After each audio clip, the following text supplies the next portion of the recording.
recording?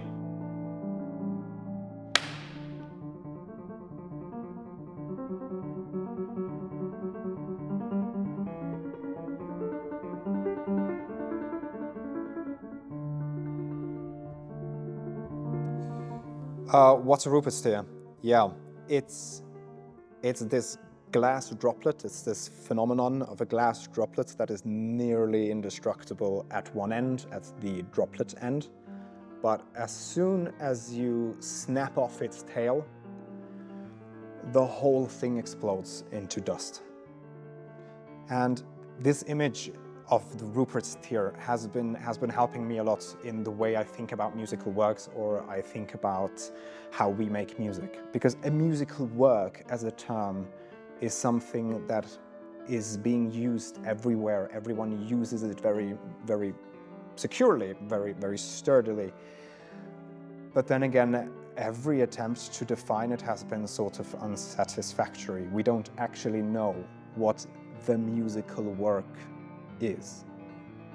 So let's take the Bach-Brahms Chaconne, for example, the first piece on this CD. There is this age-old question behind the Chaconne. Are we interpreting Bach? Are we interpreting Brahms? Both, neither. In my opinion, it doesn't matter that much, because the Bach Chaconne has lived through so many changes, through so many transcriptions, through so many recordings and performances, that it has become this conglomerate of a work with many different influences. And I really think it's worth letting these influences be part of the work and letting these influences be heard.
So the appendix project has been how this whole thing started.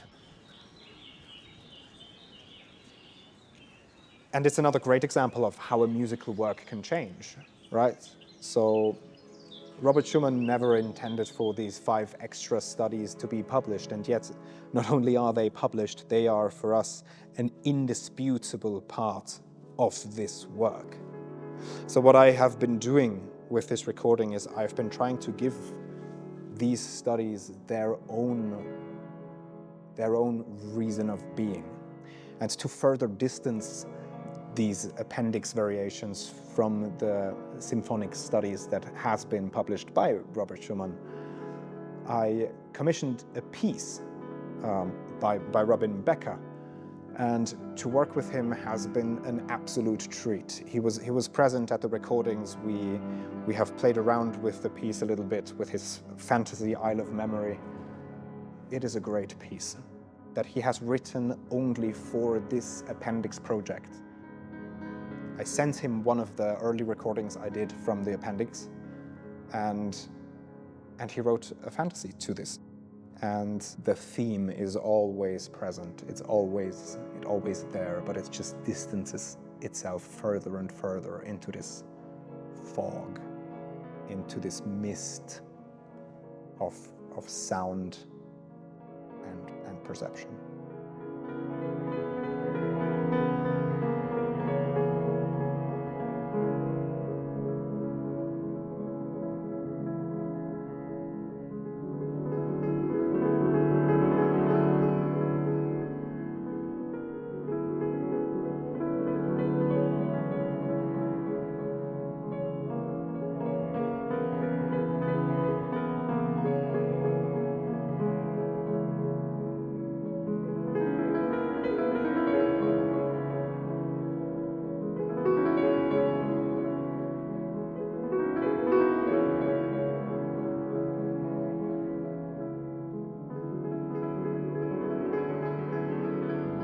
last part of this recording is a collage of 5 Rachmaninov miniatures.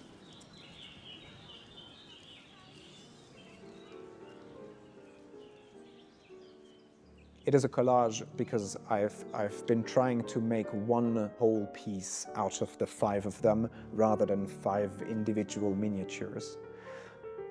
Not unlike collages sometimes do in the visual arts. And Rachmaninov himself has been greatly influenced by the visual arts. We can see this in names like Étude Tableau or the Homecoming Prelude that I recorded on this record as well, that has been inspired by Arnold Böcklin's painting The Homecoming. It just goes to show that some parts of musical works, our paintings, are whatever, they don't have to sound. And I think whoever listens to my recording will realize that I've been trying to let these influences be part of the work, to let these influences be part of what we as interpreters, as players do. And to answer your question from the beginning, this is why I could find no better name than Rupert's Tears, that are both so sturdy and robust, and yet super fragile at the same time.